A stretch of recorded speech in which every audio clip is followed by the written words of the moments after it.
Well, ladies and gentlemen, we're back to talk Week 12 waiver wire. It's always fun coming on a Monday night talking about the beautiful game. And no, I'm not talking about the World Cup. I'm, of course, talking about this game that we love and appreciate. So, listen, I'm Canadian, so I'm not celebrating Thanksgiving, but, in honor of Thanksgiving, I just want to come out and say I'm thankful for this great game that we call the NFL.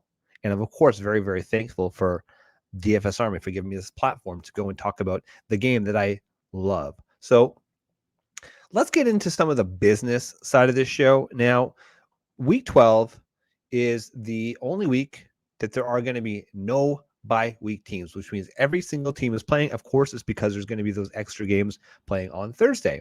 So the Thursday games, the early game is going to be the Bills at the Lions. Then there's the Giants at the Cowboys, finished off in the evening game with the Patriots at the Vikings. So it's going to be a good little slate, but we need to set you up for that because unfortunately, it's been a few weeks since we've had some major injuries, but we do have some to report that we got to talk about. So Kyle Pitts, unfortunately, he's been put on IR. He had a knee injury. To be honest, if you were depending on Kyle Pitts at this stage of the season, you probably had a lot more problems. So, it sucks for him, especially because he didn't quite have the season that we expected him to, but he's not going to end the season. Maybe he's going to end the season. We'll see. Justin Fields, he's still dealing with a shoulder injury. Apparently, he's day-to-day. So that generally means he's probably going to play next week. But keep an eye on that if you have Justin Fields on your team, especially in Superflex leagues. You're going to have to maybe take a look at some of these streaming options that are likely available still on your waiver wire. Jamar Chase, we thought that he might be back in week 12, but it doesn't look like they're very hopeful that he's going to be back in week 12. So be aware of that if you have Jamar Chase in any of your leagues. Mike Williams, man, death taxes and Mike Williams getting injured. He re-aggravated that ankle injury. Of course, he had the high ankle sprain that was keeping him out of games. Re-aggravated, left the game early. Keep an eye on that. But again, Josh Palmer, he's just a dog, man. But you can just tell Justin Herbert looked exponentially better when he had some higher quality wide receivers. So we just hope that Mike Williams is back as we make the playoff push in our fantasy football leagues. Clyde Edwards-Helaire is out with the ankle injury. Honestly, who cares? Obviously, sorry for Clyde Edwards-Helaire, but fantasy purposes, we don't care. Same deal with Chase Edmonds. He has a high ankle sprain. Melvin Gordon was released as well. So that's, a different Denver Bronco news, but it's going to open some things up for our first running back that we're going to talk about. And finally, man, pour one out for Wan'Dale Robinson. Dude tore his ACL, and he was just starting to get acclimated. He was looking good. He had a few opportunities in games over the last few weeks. Didn't quite explode onto the fantasy scene like we had hoped. But, man, looks like he's going to be done for the season. So that sucks because 9 months from now, it means there's a potential that he's going to miss some training camp next year, which, again, as a rookie, a sophomore going into next year, those reps are so important. So hopefully Wan'Dale has a safe and speedy recovery. Before we get into the picks, I'm going to say this every single week because I'm obligated to do so. Go check out dfsarmy.com, dfsarmy.com. There's a ton of free content out there, a lot of free articles you can get. The waiver wire article by myself. There is weekly game plans for your showdowns. There is DFS content. There are the cheap value players, all for free. Just go check out dfsarmy.com. And listen, if you want to try out this DFS game, you're new to it, you're a little bit intimidated by it, we do have a special offer still. It's dfsarmy.com/free-offer. As well, our guy Tex, who manages a Twitter account, go check out Twitter at DFS Army. There's a lot of free, cool stuff. We're going to be giving away swag all month. So make sure you give it a follow at DFS Army on Twitter. And hey, give myself a follow at the Flex Network 1. Let's get into it. Let's talk business. All right. So I teased it before, but my top running back target of the week, it's got to be Latavius Murray of the Denver Broncos. Listen, it's not great, but he's only rostered in 25% of leagues. And at this stage of the season, how often do we have the top running back on a team become available? And the thing is that when Latavius Murray has been playing, he's actually been somewhat competent. I mean, actually, with the volume just this week, He had an RB performance of the RB11, so he was an RB1 this week in your PPR leagues. And the thing is that nobody's going to come out and say that Latavius Murray is an elite pass catcher, but he's able to catch the ball. So if he can catch 2 or 3 receptions, he's getting at 15 to 17 rush attempts every single week. You hope for the touchdown. He can give you pretty solid RB2 production week in, week out. At worst, a flex option. Hey, and at best, he might give you low-end RB1 production. So Latavius Murray, he is definitely the top waiver wire ad. I would put between 12 to 17% of your fab budget, really depending on what your RB situation is. Listen, if you're desperate for running back, I wouldn't quite go all in because you want to save a couple bucks down the stretch, but this is the time, right? Generally speaking, if you're not in the hunt come Thanksgiving week, you're pretty much hooped. So go with Latavius Murray. He's definitely worth the bid. Samaje Perine, Cincinnati Bengals. He's rostered in 12% of leagues. We saw that after Joe Mixon went out of the game with a concussion, Perine absolutely went off. Okay, he carried the ball 11 times for 30 yards, and importantly, he had 4 catches for 52 yards and not 1, not a 2, but 3 touchdowns in the passing game. So, I mean, he was doing his best Joe Mixon impression. And listen, good on you, Samaje Perine. And to be honest with you, when you look at Joe Mixon, he certainly has the ability to be one of those top tier, top 1 to 6 running backs drafted every single year in round 1 in our fantasy drafts. But he typically will fall to late round 1, early round 2 because he is not the best pass blocker. And guess what? Samaje Perine is, and he is active in the passing game. So all this to say, if Joe Mixon passes a concussion protocol in the next few days, Samaje Perine probably not worth starting. But in the event that he doesn't, if anything happens, Samaje Perine is a locked and loaded RB1 on that team if given the opportunity. So definitely go out, think about getting Samaje Perine. Still have Jerick McKinnon on here. We know that Isaiah Pacheco is going to be the lead dog in that backfield, but we've seen it where Jerick McKinnon, especially in catch-up mode, is an active player. And as we just mentioned, Clyde Edwards-Helaire is out. So yes, Helaire was getting a few touches a game. It didn't really eat into production, but now it's Pacheco and Jerick McKinnon. Obviously, in PPR leagues, I would suggest favoring Jerick McKinnon. He's only rostered in 26% of leagues, which means he's still out there in a lot of leagues. And again, at this stage of the season, he should not be on waiver wires. I'm going to say between 4 to 5% of your fab budget. Kyren Williams, 31% still available. Excuse me, only rostered in 31% of leagues. I'm going to say $2 to $3. Again, listen, his first couple games, he really hasn't done much. Frankly, Darrell Henderson hasn't done much. And right now, the Rams, man, they'll just look absolutely putrid. And Matt Stafford's dealing with a concussion. So if Matt Stafford's going to miss time, it's going to look even worse. But Kyren Williams, he's definitely worth going in, especially in deeper leagues. If you're in a 10-person league, no, he's not going to be worth rostering. If you're in a shallow bench league, so 12-person, but shallow bench, maybe not also, but 6 bench spots and up is definitely worth considering rostering Kyren Williams. James Cook, man, okay, listen.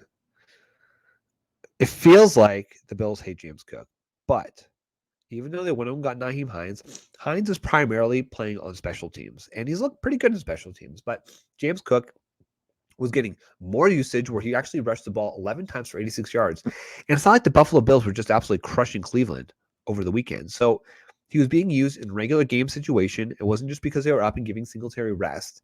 He actually was an active participant. So we like to see that he does have the uptick. He had 25% of snap shares versus Devin Singletary 72%. So we're getting there. We're getting there. Okay, ladies and gentlemen. Marlon Mack, listen, he's kind of like a warm body at this point. He's rostered in 7% of leagues, maybe a buck. It's really going to be a death play. If Latavius Murray does go down, he's really all they got in Denver. So worth considering going out and getting Marlon Mack. Finally, Keontae Ingram. So I'm recording this Monday night, as I do every Monday night. So the Cardinals are playing as we speak. Benjamin was cut. Keontae Ingram is going to be the backup. Of course, the rookie Keontae Ingram was drafted this year by the Cardinals. He's rostered in 8% of leagues.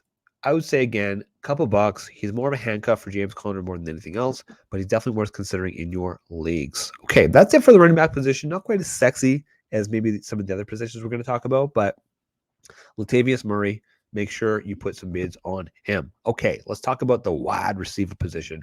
My number 1 pick. of the week. He's only rostered in 40% of leagues. That is one of my favorite rookies, Treylon Burks of the Tennessee Titans. I'm going to suggest between 10 to 17% of your fab. I know that's a wide open bid, but Treylon Burks is a special talent. He was, and I know this is a bit of a cliche, but he was that utility knife type player when he played for Arkansas in college. And that was one of the reasons we were so excited about him coming in. He's had a bit of an up and down roller coaster type rookie season, but the last few weeks, we're starting to see his uptick. And just last Thursday night, he really had his best, well, he did have his best fantasy performance, but he looked the best. He looked the most comfortable. And he had 7 of 8 targets, he went 111 receiving yards, and didn't get in the box. He hasn't actually scored a touchdown yet this season, but that's going to come. That's going to come with increased trust and increased usage. And as the Titans, who are the number one team in the AFC South right now, ladies and gentlemen, as they make their playoff push, if they wish to have any success in the postseason, they're going to need to get Treylon Burks adjusted to the NFL game. Now, he only had about 50% usage the last couple weeks since he's been back healthy, but I'm going to chalk that up to the coaching staff making sure that he can stay healthy through the duration of a game. So as he gets more comfortable, as he can prove that he can stay healthy, he's going to get added usage. Okay, Jameson Williams, the rookie Detroit Lions, he's finally designated to return from IR. So Jameson Williams, of course, played for Alabama, an absolute superstar last year. He tore his ACL in the national championship game going up against Georgia. And listen, it sucked because that was pretty much a grind fest, and they needed Jameson Williams to really make that difference. But what we like to see is just the fact that he does have elite 4.3 speed. Now, one of my favorite websites for data is playerprofiler.com. Now, they have a best comparable to Will Fuller, but I really do think when you look at his, and it's not just Alabama helmet, but when I watch him, he reminds me of the type of player that Jalen Waddle is. He's quick, he's shifty, insane yards after the catch. Per Pro Football Focus, so our friends over at PFF, he had an elite 9.3 yards after catch per reception. Actually, the aforementioned Treylon Burks also had the same impressive after the catch ability. The man's fast as hell. He's good at football. The only thing, of course, I'm going to caution you on just the fact that coming back, an experienced NFL player, we saw it with even Chris Godwin. It takes time for these guys to get more comfortable, and he's new to the NFL game. So he's not going to have immediate impact, but he's worth considering picking up because if he is healthy, he could make an immediate impact on the Detroit team, and we're going to want to get a piece of that in our fantasy leagues. Okay. Demarcus Robinson, Baltimore Ravens. He's only not rostered in 9% of leagues. He had another explosion this week. And really, it's between him and Devin Duvernay every single week of who's going to be Lamar's favorite target. And he is a boom bust type player. But he did catch all 9 of his targets last week for 128 yards against the Carolina Panthers. And we saw it as a chief. Like, he was up, he was down. There's not very many other targets in the Baltimore passing game as it is, okay? So Demarcus Robinson, he shouldn't be available in most leagues. This week, week 12, as mentioned, not a lot of bye week teams. So you're probably not going to have to play him this week. But the week after that is going to be an absolute buzzsaw in terms of the bye weeks. So you're going to want to go out and get yourself some Demarcus Robinson. Nico Collins, Houston Texans. He's rostered in 36% of leagues. I'm going to suggest 2 to 3% of your fab budget. So again, Nico Collins, he had a great game 2 weeks ago. This week was a little bit more modest, but he had 10 targets. Okay. So you want to go and look at Nico Collins as a potential upside play. That play, Brandon Cooks, man, I don't know. His heart just doesn't seem in it. Maybe the Houston Texans' heart just isn't because they're not looking good, right? Last season, they looked a lot better. They looked like they were in games where they're getting a bit more trounced in these games this season. But Nico Collins is a player we like, worth considering going out there and get.